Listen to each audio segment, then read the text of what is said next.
Hi అండి, welcome back to my channel. ఎలా ఉన్నారు? అందరూ బాగున్నారా? ఈరోజు వచ్చేసి నాకైతే మార్నింగ్ అయితే సడన్గా మా అక్క వాళ్ళు వచ్చేసారు. వాళ్ళు రావడం వల్ల నాకు ఏమైందంటే ఇక్కడ వర్క్ అనేది డబల్ అయిపోయింది అనమాట. నేను 7కి లేసాను ఈరోజు మార్నింగ్. యాక్చువల్లీ మాకు నిన్ననే జర్నీ చేసాము కదా, అలసిపోయామన్నమాట. ఆల్రెడీ నేను 1 డే రెస్ట్ తీసుకున్నాను. కాకపోతే నాకు ఆ 1 డేలో కూడా ఇంకా చాలా బట్టలు, అంటే మనము ఫంక్షన్కి వెళ్ళొచ్చిన బట్టలు, ఇంకా బెడ్షీట్స్ అవన్నీ అయితే అలాగే పడ్డాయి అనమాట. అవన్నీ వాష్ చేసుకోనికనే సగం టైం అయితే అయిపోయింది. పైగా లడ్డుగానికి కొంచెం హెల్త్ బాగాలేదు కదా, వాడిని చూసుకోనికే సగం టైం అయిపోయింది అనమాట.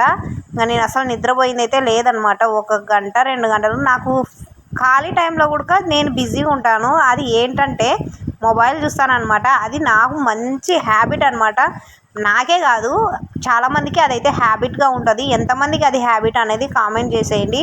ఎంత ఫ్రీగా ఉండి నిద్రపోదాం అనుకునేసరికి అయినా కానీ ఖచ్చితంగా అయితే సెల్ చూస్తూ ఉంటాము. అది నా దరిద్రం అలవాటు. దాన్ని మ్యాక్సిమం అయితే మానేయాలనే ట్రై చేస్తున్నాను, కానీ అది నా వల్ల అయితే అవ్వలేదు. ఇంకా చూసారు కదా ఎన్ని బోగులు పడినాయో, అన్ని సామాన్లు అన్నీ పడ్డాయి. అన్నీ అయితే సింక్లో ఒక్కసారిగా వేసుకొని నిలబడి తోమేశాను. ఇంకా అలా తోమడం వల్ల నాకైతే ఒక్కొక్కసారి నేను కొద్దిగా ఉన్నప్పుడే తోమేసుకుంటాను. దండిగా ఉన్నప్పుడు తోమేశాను అనుకోండి, నాకు ఆయాసం వచ్చిద్ది. ఒక సైడు పెయిన్ అనేది వస్తుంది అన్నమాట. గ్యాస్ పట్టుకోవడం లాంటిది చేస్తుంది. అందుకోసమే నేను దండిగా పెట్టుకోను. ఏమంటే ఈరోజు వాళ్ళు సడన్గా రావడం వల్ల వంట చేయడం, క్యారెట్లు కట్టుకోవడం, వెళ్ళడము, స్పీడ్గా డ్యూటీకి వెళ్ళాం కదా, అందుకోసం అయితే ఇవన్నీ పడ్డాయి. ఇంకా మా పిల్లలు ఇలాంటివన్నీ తోమేసినారనుకోండి, వాళ్ళకు ఉండే ఏమో కానీ నాకైతే మాత్రము పిచ్చి ఎక్కిస్తారు. ఎందుకంటే వాళ్ళు తోమడానికి నేను మళ్ళీ వాటిని రిటర్న్ తోముకోవాలి, ఎందుకు వచ్చింది అనేసి నేనైతే తోమేశాను అనమాట.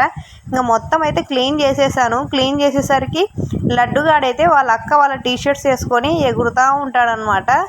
ఈరోజు నేను వానికి స్నానం అయితే చేపించలేదు. నేను లేట్గా లేసాను, అందుకోసం అనమాట. అస్సలు మాసిపోయినాడు, చాలా అంటే చాలా మాసిపోయాడు. ఇంక ఇప్పుడు నేను వచ్చిందే 7:30 8 అలా అయ్యిందనమాట. ఇంకా వచ్చిన దగ్గర ఇదండి, ఇవన్నీ పనులలో చూసుకునేసరికి టైం అయిపోతుంది. రేపు మార్నింగే లేచి వానికి ఆల్రెడీ అవంతి ఈవినింగే స్నానం చేయించిందంట. వాళ్ళ నాన్న నీళ్ళుగా పెట్టిపోతే పోసిందంట. ఇంకా ఇక్కడ జాన్ అయితే మొత్తం నాకైతే కొంచెం హెల్ప్ చేస్తుంది. నేను ఏదైనా రైస్ అది మిగిలిచిన కూడా పాడేస్తూ ఉంటుంది అనమాట. ఇంకా మొత్తానికి అయితే అన్నీ క్లీన్ చేసేసి పడుకునేసరికి అయితే నాకైతే నైట్ 10 అయ్యింది. ఇంకా చపాతి వంకాయ కర్రీ అయితే ఉంటే అదే తిన్నామన్నమాట. ఇంకా మొత్తానికి నేను ఒకటైతే చెప్పాలనుకున్నాను. నాకు జానులో అస్సలు నచ్చని విషయం అయితే ఒకటి లేజినెస్ అనమాట. అస్సలు పలకనే పలకదు. అది పక్కగా ఉంచు, కానీ ఇంకా శుభ్రంగా ఉండని కూడా చెప్తా ఉంటా, కానీ తను అస్సలు శుభ్రంగానే ఉండదు. నాకు అస్సలు నచ్చదు అనమాట. అందుకే తనని ఎప్పుడు అడుగుతూనే ఉంటా. డైలీ వస్తానే ఫేస్ మీద వాటర్ పోసుకొని చెప్తాను.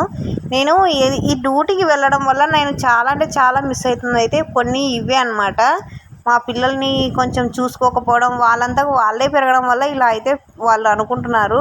నేను ఈ వీడియో తీసేటప్పుడు ఒకటైతే గుర్తుకు తెచ్చుకున్నాను. నేను అల్లం వెల్లుల్లి పేస్ట్ అయితే మిక్సీ పట్టాలనుకున్నా, కానీ అదైతే అస్సలు కాలేదు. మార్నింగే పట్టాలి. ఇంకా నాకు అసలు ఇప్పుడు గుర్తుకు వస్తుంది.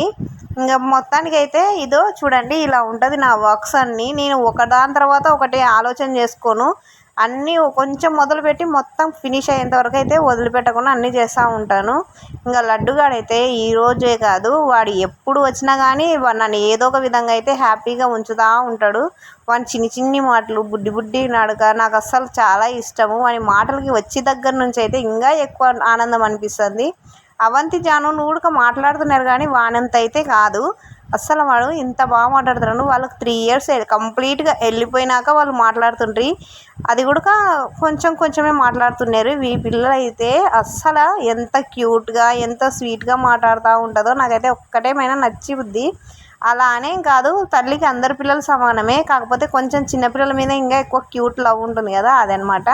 ఇంకా చూడండి, నేను ఫంక్షన్కి వెళ్ళి వచ్చిన బట్టలు అన్నీ అయితే వాష్ చేసి మిద్దె మీద ఉంటే అన్నీ తీసుకొచ్చి అయితే ఇప్పుడే ఫోల్డ్ చేస్తున్నా. ఎందుకంటే మళ్ళీ నాకు రేపంటే మళ్ళీ ఇంకా కష్టమవుతుంది. ఎందుకంటే మళ్ళీ ఈరోజు నేను రేపటికి పడేటివి అవి ఒక ట్రబ్బుకి అయితే అవుతాయి అన్నమాట. అందుకోసం అనేది ఇక్కడైతే అన్నీ క్లీన్ చేస్తున్నాను.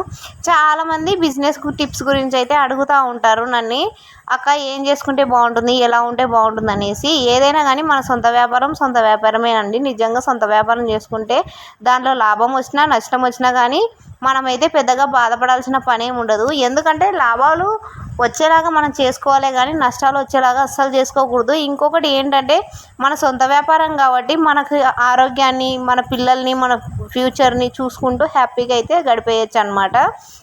కొంచెం కష్టం అనేది మన సొంత వ్యాపారంలోనే ఎక్కువ ఉంటుంది. దిగులు అనేది కూడా ఉంటుంది, అవుతుందా లేదా టెన్షన్ అనేది ఒకటి ఉంటుంది. అదే డ్యూటీ అనుకోండి, అసలు ఏ టెన్షన్స్ ఉండవు, మనకు శాలరీ వస్తుంది.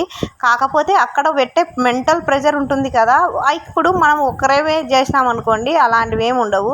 మనతో పాటు ఇంకొక నలుగురు అయితే ఉంటారు కదా, అలాంటి వల్లనే మనకు మెంటల్ ప్రెషర్ అనేది వచ్చేది అనమాట. నాకైతే అలాంటివే ఈ మధ్యకాలంలో చాలా అంటే చాలా జరుగుతున్నాయి. అస్సలు నచ్చడం లేదు, వెళ్ళాలన్న ఇష్టం కూడా లేదు. ఫైనల్గా అయితే ఇదిగోండి మా ఫుడ్ అయితే ఇది నైట్ డిన్నర్. మీరేం తిన్నారన్నది కింద కామెంట్ చేసేయండి. ఇంకా మంచి మంచి వీడియోస్ అయితే మన ఛానల్లో పోస్ట్లో ఉన్నాయి. చాలా వరకు అయితే చూసి సబ్స్క్రైబ్ చేసుకున్నారు. ఈ వీడియో మీకు నచ్చితే లైక్ చేసి